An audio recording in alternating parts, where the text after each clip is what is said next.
नमस्कार, न्यूज़ 18 के digital platform पर आपका बहुत स्वागत है। मैं हूं आपके साथ अंशिका पाठक। ईरान जंग की वजह से भारत में आई गैस की कमी से निपटने के लिए सरकारी तेल और गैस कंपनियां अब नए देशों से रसोई गैस यानी एलपीजी खरीदने का ऑप्शन तलाश रही हैं। इसी वजह से Indian oil, Bharat petroleum, Hindustan petroleum और गेल जैसी कंपनियां अफ्रीकी देश अंगोला की सरकारी कंपनी सोनानगोल से एलपीजी खरीदने पर बातचीत कर रही हैं। मीडिया रिपोर्ट्स के मुताबिक ये कंपनियां सोनानगोल के साथ लंबे समय का समझौता करने पर विचार कर रही हैं। हालांकि बातचीत अभी शुरुआती दौर में है और सरकार स्तर पर भी चर्चा चल रही है। दरअसल भारत की 92% एलपीजी खाड़ी देशों से आती है। भारत सरकार इस निर्भरता को घटाना चाहती है। ऐसे में अगर अंगोला से करार हो जाता है तो जहाज अटलांटिका और अरब सागर से होते हुए सीधे भारत पहुंचेंगे। उन्हें हॉर्मुज स्ट्रेट से नहीं गुजरना होगा। अंगोला से एलपीजी क्यों खरीद रहा है भारत, अब ये समझिए।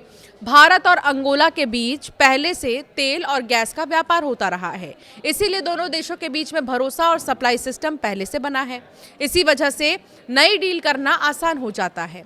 अंगोला में गैस उत्पादन होता है और वहाँ एलपीजी के लिए ज़रूरी प्रोपेन और ब्यूटेन भी मिलते हैं, जिससे भारत को सीधे गैस मिल सकती है। सप्लाई के लिहाज से भी अंगोला सही विकल्प है, क्योंकि समुद्र के रास्ते गैस 12 से 18 दिन में भारत पहुंच सकती है और वहां एक्सपोर्ट की अच्छी सुविधा भी मौजूद है। अंगोला में एनर्जी सेक्टर सरकार के कंट्रोल में है, जिससे सरकारी स्तर पर समझौता करना आसान हो जाता है। एक्सपर्ट्स का ये मानना है कि अफ्रीका से गैस सप्लाई अमेरिका की तुलना में 10 से 15 दिन जल्दी भारत पहुंच सकती है। ऐसे में अंगोला भारत के लिए एक अच्छा ऑप्शन बन सकता है।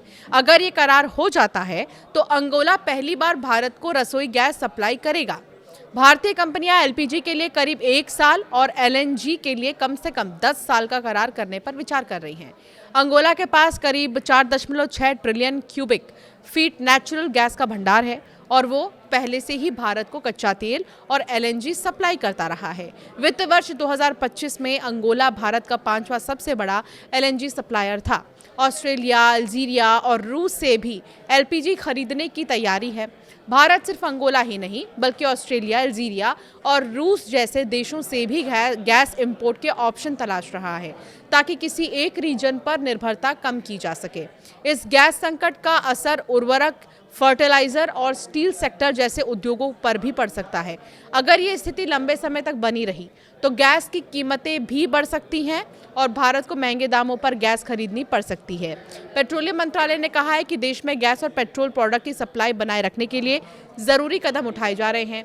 हाल ही में 2 बड़े जहाज करीब 94,000 मीट्रिक टन एलपीजी लेकर भारत की ओर रवाना हुए। भारत की 92% एलपीजी खाड़ी के 4 देशों से आती है। भारत दुनिया का दूसरा सबसे बड़ा एलपीजी उपभोक्ता है और अपनी ज़रूरत का लगभग 60% इम्पोर्ट करता है। करीब 50% एलएनजी भी इंपोर्ट करता है। अभी तक ज़्यादातर एलपीजी आयात फारस की खाड़ी के देशों यूएई, कतर, सऊदी अरब और कुवैत से होता है। खास बात यह है कि इन सभी देशों से आने वाली गैस एक ही रास्ते हॉर्मुज स्ट्रेट से होकर गुजरती है। ये सिर्फ 33 किलोमीटर चौड़ा समुद्री रास्ता है, लेकिन दुनिया के करीब 20% तेल और गैस का व्यापार यहीं से होता है। 2024 से 25 में भारत के करीब 92% एलपीजी आयात इन्हीं 4 खाड़ी देशों से आए। इनमें यूएई सबसे बड़ा सप्लायर बनकर उभरा है, जिसकी हिस्सेदारी बढ़कर 40% से ज़्यादा हो गई। तो वहीं कतर और सऊदी अरब की हिस्सेदारी में गिरावट आई है। भारत में एलपीजी की मांग तेज़ी से बढ़ रही है, लेकिन घरेलू उत्पादन लगभग नहीं बढ़ रहा। यही वजह है कि देश को अपनी ज़रूरत का बड़ा हिस्सा विदेशों से मंगवाना पड़ रहा है, जिससे सप्लाई को लेकर जोखिम भी बढ़ गया है। सरकारी आंकड़ों के मुताबिक भारत ने साल 2024 से 25 में 20.67 मिलियन टन एलपीजी आयात किया, जो 2019 से 20 के 14.81 मिलियन टन के मुकाबले करीब 40% ज़्यादा है। दूसरी तरफ भारत का घरेलू उत्पादन लगभग स्थिर बना हुआ है। 2019 से 20 की अगर बात करें तो देश ने 12.82 मिलियन टन एलपीजी का उत्पादन किया था, जो 2024 से 25 में घटकर करीब 12.79 मिलियन टन रह गया। यानी उत्पादन में कोई बढ़ोतरी नहीं हुई है। 2024 से 25 में भारत ने 31.32 मिलियन टन एलपीजी का इस्तेमाल किया, जो 2019 से 20 के मुकाबले करीब 19% ज़्यादा है। ये बढ़ोतरी खासतौर पर ग्रामीण इलाकों में गैस कनेक्शन बढ़ने की वजह से हुई है। प्रधानमंत्री उज्ज्वला योजना के तहत करोड़ों परिवारों को एलपीजी कनेक्शंस दिए गए। अब देश में 33 करोड़ से ज़्यादा एक्टिव गैस कनेक्शन है, जिससे मांग लगातार बढ़ रही है।